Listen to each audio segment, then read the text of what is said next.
तो दोस्तों आज की वीडियो इंटरेस्टिंग होने वाली है। दोस्तों आज हम बताने वाले हैं नागार्जुन का जीवन परिचय। दोस्तों बहुत ही इम्पोर्टेंट जीवन परिचय है। दोस्तों इसको जरूर सीखना, ये वार्षिक परीक्षा में आता है। तो हम अब वीडियो को शुरू करते हैं। तो दोस्तों नागार्जुन का जीवन परिचय है। नागार्जुन का जन्म दरभंगा जिले के सतलखा ग्राम में सन 1911 में हुआ था। आपका नाम वैद्यनाथ मिश्र था। प्रारंभ में आप यात्री नाम से लिखा करते थे। बाद में बौद्ध धर्म से प्रभावित होकर अपना नाम नागार्जुन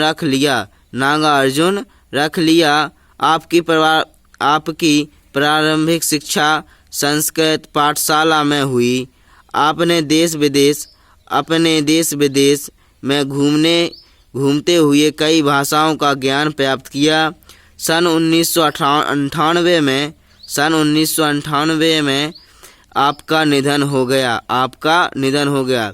दोस्तों नागार्जुन की रचनाएं हैं। नागार्जुन की रचनाओं में विविधता है।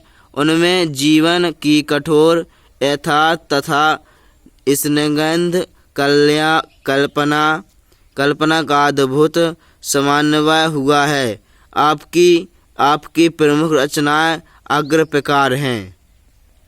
तो दोस्तों नागार्जुन का पहला है काव्य ग्रह रचनाएं। दोस्तों योगधारा पहली है। दूसरी है प्यासी पथराई आँखें, सतरंगे पंखों वाली, खून और सैलो हजार बाहों वाली, तुमने कहा था, पुरानी जूतियों का कोरस, आखिर ऐसा क्या कह दिया मैंने, मैं मिलिट्री का बूढ़ा घोड़ा तथा प्रेत का बयान आदि आपकी काव्य कृतियाँ हैं। दूसरा है भस्मांकार। तो दोस्तों है भस्मांकार खंड काव्य में भस्मासुर और शिव की पौराणिक कथा को नवीन संदर्भ में प्रस्तुत किया गया है। दोस्तों काव्य विशेषताएं हैं।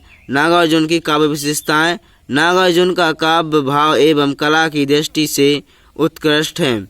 दोस्तों पहला है भाव पक्ष।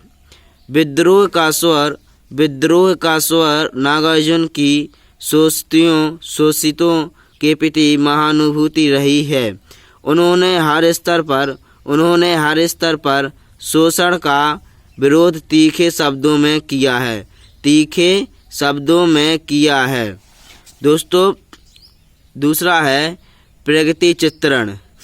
नागार्जुन ने प्रगति मनोरम चित्र उकरे खेती हरियाली वन जंगल पर्वत आदि आपकी रचनाओं में साकार हो उठे। दोस्तों तीसरा है यथार्थ चित्रण। नागार्जुन ने जन्म जीवन के सहज एवं स्वाभाविक रूपों का यथार्थ चित्रण किया है। गरीब दलित तथा निर्धन जीवन को उन्होंने निकट से देखा है। दोस्तों बाह्य कला पक्ष। पहला है भाषा। नागार्जुन ने बोलचाल की खड़ी बोली में काव्य रचना की है। सरलता, सुबोधता, स्पष्टता तथा मार्मिकता आपकी भाषा की मूल विशेषता है। दोस्तों दूसरा है अलंकार। नागार्जुन के काव्य में अलंकारों का सहज स्वाभाविक प्रयोग किया है। दोस्तों तीसरा है छंद। नागार्जुन ने छंदबद्ध तथा छंद मुक्त दो प्रकार के काव्य की रचना की है। दोस्तों नागार्जुन का 7वें स्थान है। जन्म सामान्य की आशाओं आकांक्षाओं को वाणी देने वाले नागार्जुन के काव्य में नवचेतना का भाव भरा है। बिना किसी भय द्वंद्व संकोच के अपनी बात को दमदारी से रखने वाले नागार्जुन का आधुनिक हिंदी कवियों में महत्वपूर्ण स्थान है।